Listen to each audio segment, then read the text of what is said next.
This weekend, Aladdin hit theaters. That means it's time to stop and rank all 13 Disney live-action remakes from the worst to the best.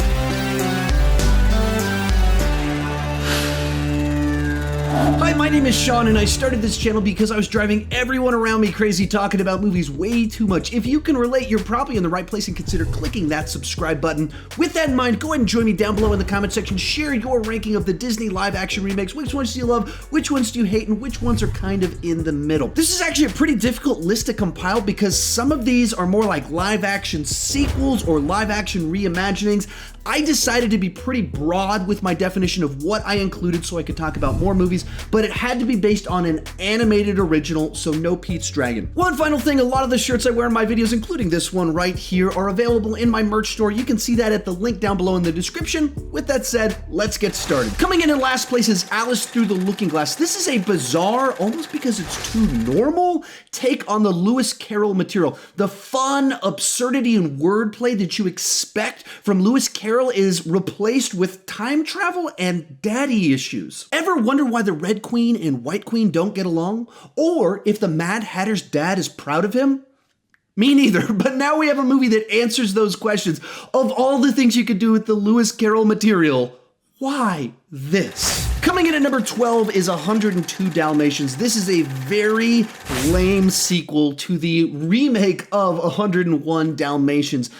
Just based on the basic premise of Cruella de Vil trying to go through rehab and being released into society. Very weird plotline for a G-rated film. The amount of violence in parts where Cruella de Vil actually throws a puppy onto a conveyor belt to be chopped in half is too violent for a G-rated movie. And beyond that, it's as if the creators just thought that the appeal of the original was Glenn Close as Cruella de Vil, not realizing that all of the supporting cast was equally important, as well as the plot. It seems to miss everything that was enjoyable about the first film and replaces it with just really bad jokes. At number 11 is Dumbo. This film functions essentially as both a reimagining of Dumbo as well as a sequel built into it. The original Dumbo was only a pinch over an hour long. This film runs almost 2 hours long. And some of the things that they added to it are a little bit interesting, but overall, the adaptation just feels so flat. Everything about it to me just looks overly processed. There's parts where you know that they're on an actual set, but there's so much color correction going on that it looks like they're on a green screen.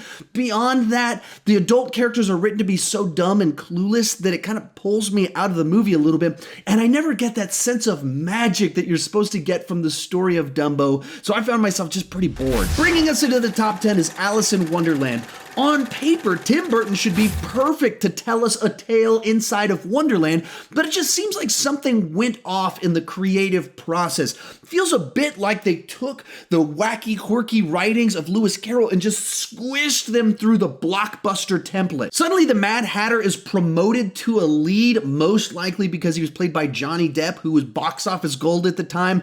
It feels a lot more epic than absurd, and the climax involves Alice in armor fighting a dragon. Now, I haven't read Lewis Carroll in over 15 years, but all of this feels horribly wrong to me.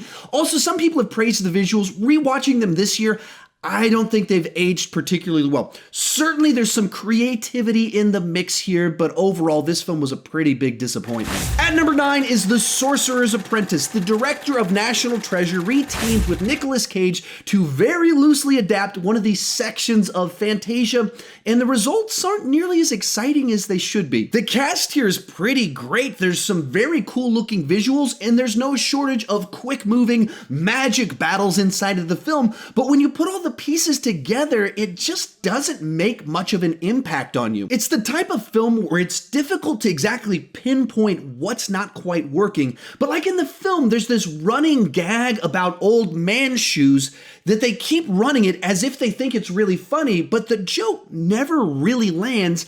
And that's kind of what the whole movie feels like to me. Coming in at number 8 is Maleficent. Now, this is an interesting film because it takes the classic Sleeping Beauty story and turns it on its head.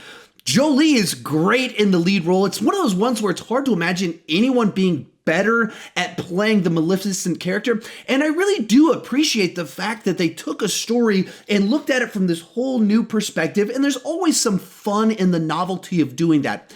At the same time, sometimes I just want a villain to be a villain. And so by trying to take one of the classic Disney villains and making her into this tragic character, it kind of cheapens the character a bit, especially when we've got a sequel coming out later this year, which I haven't actually watched the trailer for it yet. But that feels like we're losing who Maleficent really was to try and do this other thing. And I don't really like that. Number 7 is Christopher Robin. Disney decided to give the Hook treatment to Winnie the Pooh, and it gave us a movie that was maybe the most difficult film on this list for me to place, because on the one hand, this film captures the wordplay and the hijinks of Winnie the Pooh with a grown-up Christopher Robin in the real world very well. It's sentimental, it has some nice emotions throughout it, but the problem here is that it's just too long, and because of that, it basically drags from the beginning to the end. Now, it does have the same pacing as the old Winnie the Pooh animated films, but the animated films were essentially a collection of chapters from Winnie the Pooh books put together in these 10-minute segments, and those films were also only just over an hour long. So when you take that same type of pacing and tell one story with it, it just feels too long and too slow. Coming in at number 6 is Beauty and the Beast. This is a direct adaptation of one of the greatest animated films of all time, and given the source material and the talent behind the camera and the talent in front of the camera, it's always watchable. It's just a lot of fun to see this tale brought to life with this set of amazing actors. But it's also a film that seems to exist purely for the novelty of seeing this story in live action. I mean, I had a blast taking my daughter to get to see this on the big screen, but when I'm at home, if I'm gonna watch Beauty and the Beast with her, we're gonna put on the animated film. They also added about 30 minutes of new material. There's a new song in the mix that's pretty good, but a lot of it just feels forgettable and unnecessary. While it is worth watching once, other than that, you'll just rewatch the original. Kicking off our top 5 is The Jungle Book 1994. Now, this film lacks the bells and whistles of the later remakes, but it makes up for it with good old-fashioned adventure and romance. Given the source material in the cast with Jason Scott Lee, Lena Headey, Sam Neill, Cary Elwes, I'm a little bit surprised that this movie isn't talked about a little bit more. Now, it does feel a little bit like they injected some Tarzan into the story, and the animals take a bit of a back seat, but you enjoy our lead heroes, you hate the villain, and it's a ton of fun to get to see Cary Elwes essentially play the opposite of his character from The Princess Bride. Coming in at number 4 is Aladdin. Much like Beauty and the Beast, this film primarily exists for the novelty of seeing a Disney classic live action. But I think this one distinguishes itself a lot more for the simple fact that Will Smith is such a different Genie from Robin Williams, but he's also a great Genie. When they first announced this project, I was just as skeptical as everyone else because I was like, who can replace Robin Williams?